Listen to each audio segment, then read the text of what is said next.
Tuhan. Dan bersyukur kita pada malam hari ini. Tadi saya agak buru-buru Pak Denny karena saya lupa besok itu ada ponakan saya merit, jadi saya harus pergi ke daerah Cibubur karena tempat saya di BSD. Kalau saya pagi-pagi nggak mungkin bisa ke Uber, jadi saya harus ke daerah Cibubur. Saya nginep daerah Cibubur supaya besok pagi-pagi bisa menghadiri ibadah ini pernikahan. Dan saya harus atur waktu jam 7 supaya saya bisa ikut ini, meradoa. Jadi puji Tuhan, dan tepat jam 7:04 tadi saya sudah temu tempatnya dan saya bisa ikut join jam 7 tadi, jam 7 lebih kelihatannya, jam 7 lebih 10.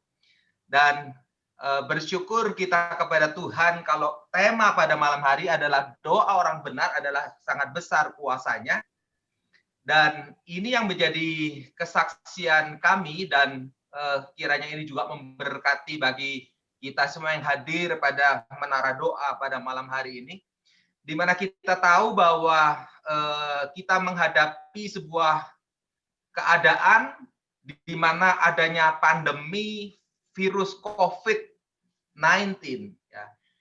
Dan semua orang rasanya takut memang tentang adanya virus ini. Dan kebetulan salah satu saudara kami, ya, saudara kami, kakak saya yang pertama, ya. Jadi dia kami bersaudara 4, ya. Jadi kakak saya ada kakak perempuan, Cici, dan saya, dan adik saya perempuan.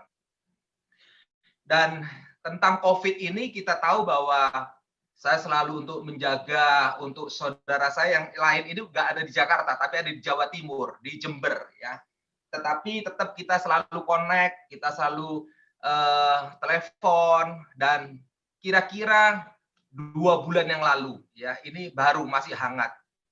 2 bulan yang lalu saya dapat kabar bahwa kakak saya yang pertama itu dia sakit perut, ya.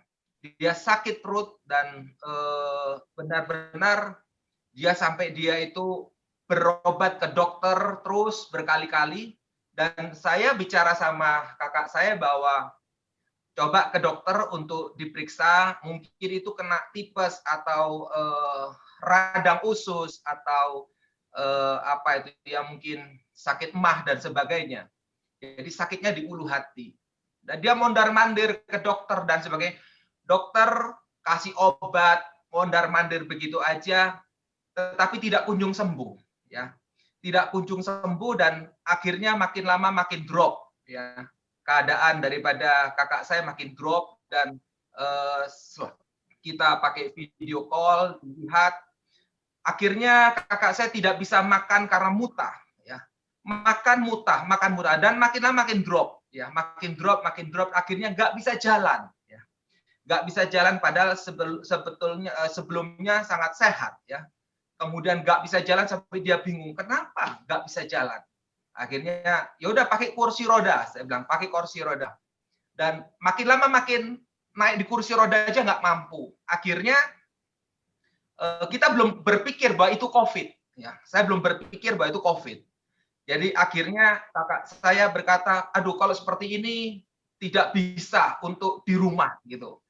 Padahal kalau masuk rumah sakit takut kan, karena di Jawa Timur, di Jember juga sudah banyak COVID.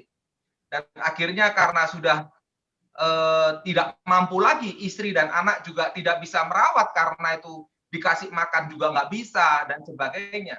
Akhirnya dia untuk dirawat di rumah sakit. Nah, ketika masuk ke rumah sakit itu selalu dicek, ya, dicek.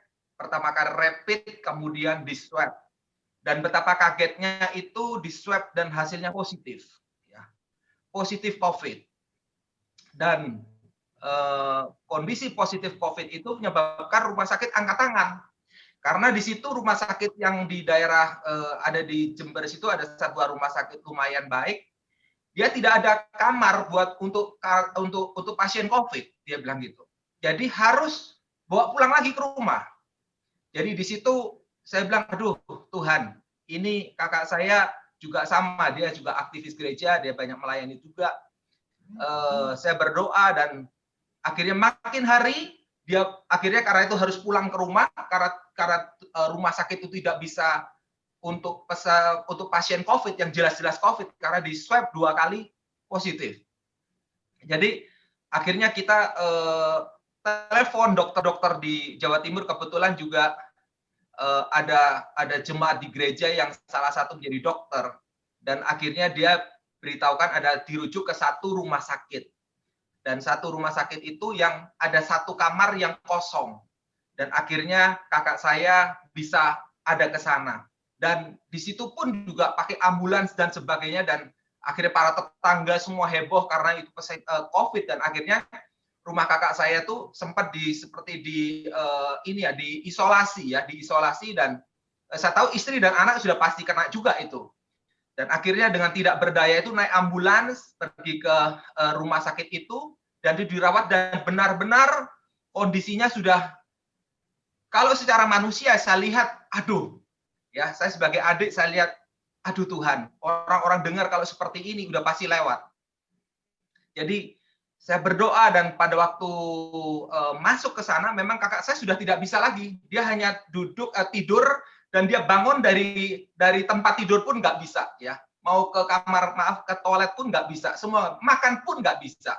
Jadi udah geletak gitu aja, ya, geletak di ranjang, dan hanya infus.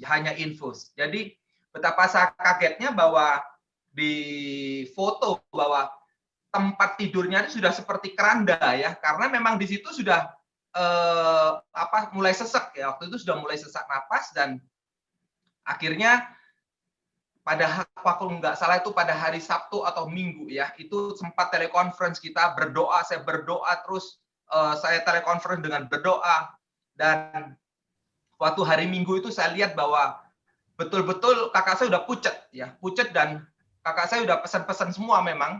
Jadi kalau saya pergi dan sebagainya harus ini itu, ya.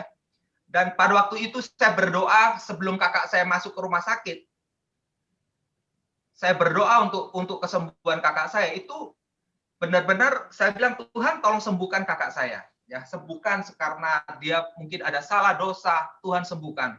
Dan ketika kakak saya masuk ke rumah sakit pun waktu saya berdoa, saya lihat tulisan RIP, ya, RIP warna putih. Waduh, saya bilang Tuhan. Saya ingat kalau RIP itu seperti waktu ibu saya itu sedikit kesaksian sedikit. Sebelum meninggal pun Tuhan kasih saya tulisan RIP. Ibu saya ada di Jawa Timur juga, mama saya. Jadi saya udah tahu kalau udah RIP besar itu saya langsung bilang, mama mau dipanggil pulang. Tapi kasus kakak saya ini waktu tulisan RIP, saya bilang, aduh Tuhan, saya masih tidak mau. Saya bilang sama Tuhan, Tuhan kalau bisa jangan, ya, karena saya ngebayangkan bagaimana kalau kakak saya dipanggil pulang Tuhan, bagaimana istri dan anak dan sebagainya di Jawa Timur. Saya pikir pasti pertolongan Tuhan masih ada. Kita minta Tuhan, ya. Dan akhirnya pada hari Minggu itu perjamuan kudus di gereja kami juga sebagai pelayan perjamuan kudus, saya berdoa pada waktu itu setelah saya perjamuan kudus itu, saya berdoa sama Tuhan, Tuhan, Engkau Allah yang hidup, Engkau Allah yang berkuasa, dan saya minta Tuhan supaya kakak saya ini diampuni. Dan saya tahu mungkin ada salah dosa atau apapun, Engkau ampuni. Dan saya yakin Engkau sanggup memberikan kesembuhan mujizat. Walaupun secara dokter itu sudah angkat tangan semua dokter. Dan pada waktu saya doa itu, saya lihat tulisan RIP yang gede itu ada dicoret pakai tanda merah. Ya, itu saya lihat. Waktu saya berdoa itu, saya lihat RIP-nya itu ada dicoret tanda merah. Saya bilang, puji Tuhan, Tuhan sudah hapus itu RIP. Dan benar, saudaraku, dan besoknya saya lihat kakak saya sudah mulai agak baikan, dan terus menerus agak kembali baikan, dan sampai dokter juga tidak bisa kasih makan. Tetapi saya yakin karena tulisan RIP sudah dikasih coretan sama Tuhan, pasti sembuh. Saya berikan motivasi, berikan kekuatan iman. Kakak, kamu pasti sembuh karena Tuhan sudah berikan mujizat buat kamu, bahwa kamu pasti sembuh. Tetap kamu berdoa, kamu baca firman melalui dia sudah bisa pakai WA, dia bisa lihat di WA, saya kasih renungan dan sebagainya. Dan puji Tuhan bahwa benar sampai sekarang kakak saya sehat, ya, sehat dan bisa kembali lagi jalan dan normal dan baik kembali. Dan hal itu luar biasa, termasuk istri dan anak, ya. Istri dan anak di swab betul-betul COVID semuanya. Tetapi saya bilang, kalau Tuhan itu bisa menyembuhkan papa kamu, pasti Tuhan juga menyembuhkan kamu semua. Jadi istri dan anak sekarang sembuh semua, pulih. Jadi dengan kesaksian pada malam hari ini bahwa kita percaya bahwa setiap doa yang kita naikkan kepada Tuhan dengan hati yang benar, dengan hati yang tulus kepada Tuhan, Tuhan pasti menjawab. Apalagi dalam kondisi sekarang, mungkin ada teman-teman yang sakit, mungkin dalam kondisi-kondisi yang pandemi yang membuat kita takut dan sebagainya. Tuhanlah perlindungan bagi kita. Dia sanggup melindungi kita, anak-anaknya. Apabila kita dekat dengan Tuhan, kita minta setiap hari, pasti perlindungan Tuhan itu nyata dalam hidup kita semua. Haleluya. Puji Tuhan, Pak Denny.